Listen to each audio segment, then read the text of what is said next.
number of schools people should apply to. I generally tell people to apply to in this cycle between 5 and 6 schools plus backups.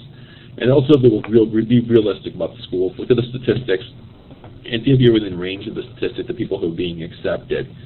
I used to tell people to apply to fewer schools. I just tell people in this market it's better to really to spread yourself a little bit wider, so cast a wider net. And once again, it's better to have opportunity. Our goal at the end of the day is to create opportunities for you. And if your only opportunity is you apply to a school, and for instance you've only gotten to one school and it's really not your dream school, and your opportunity is to say no thank you to that school and to apply to the schools you want to go to the next year, but at least you have that opportunity.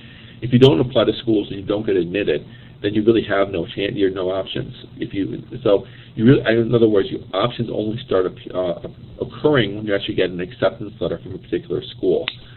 Once again, in most people I've worked with this year, who I'm consulting and go to business school, and tell them between 5 and 6 schools plus backups. It's a lot of work, but it's really worth it. How much time should you spend on this? In an ideal world, really the whole application process takes between 2 and 3 months. I tell people it is a full-time job. It's your second full-time job. And really almost all of your time outside of work will be spent on some form of applying to business school. And I tell people, really rush work really results in substandard applications. So I really encourage people to start as early as possible. The first questions for business school generally come out at the end of July. Schools start posting their essay questions for that year at the end of July. If you're applying next year, that's when you should start looking. If you're applying this year, obviously you're going to have to rush a little bit, but you still have time. You still have about a month until most of the applications are due for the second round in North America, and you have about 3 months before the third round applications are due. So that still fits in plenty of time to get everything done. Start early. That's pretty basic common sense.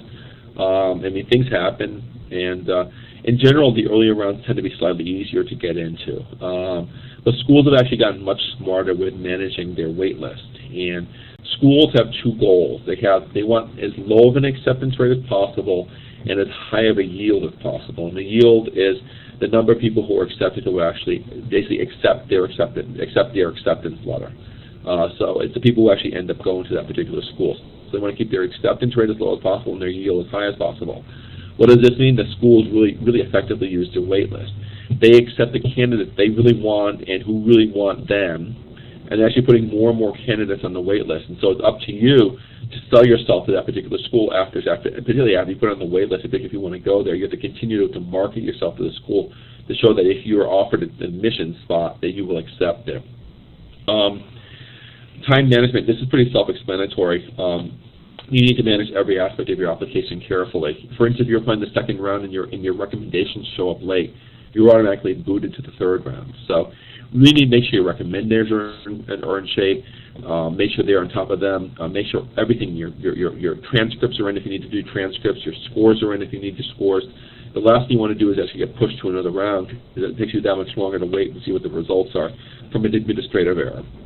And really the best way to do that is by starting, once again, really managing your time and managing all aspects of your application. I tell people to make this their #1 life priority. It's a huge investment you're making. It's a huge monetary investment, it's a huge energy investment, and it's a huge time investment. And believe it or not, the monetary investment is the least important. It's the time and the energy investment that are most important.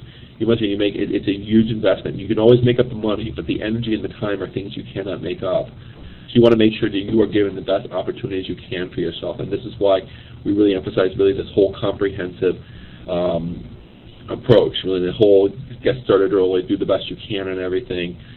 Really cover all different aspects of your candidacy as best you possibly can.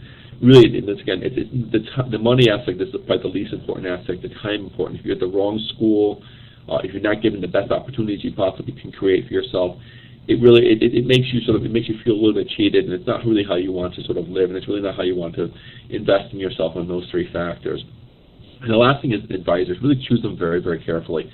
Maybe bad advice, dated advice can really sort of lead to really damage your candidacy. Also, having everyone give you advice. I mean, there's a saying in English that too many cooks spoil the broth, and it's really true.